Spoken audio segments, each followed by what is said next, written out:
बिस्मिल्लाहिर्रहमानिर्रहीम। अस्सलाम वालेकुम। उर्दू अदब में रोमानवी तहरीक का ये जज्बाती धमाका आखिर कैसे हुआ?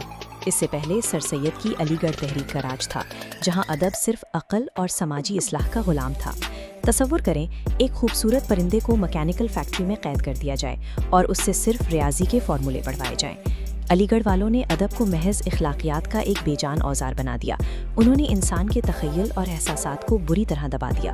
लेकिन इंसानी फितरत सिर्फ खुश्क मंतक पर जिंदा नहीं रह सकती। इस घुटन ने अदीबों के अंदर बगावत का लावा पका दिया।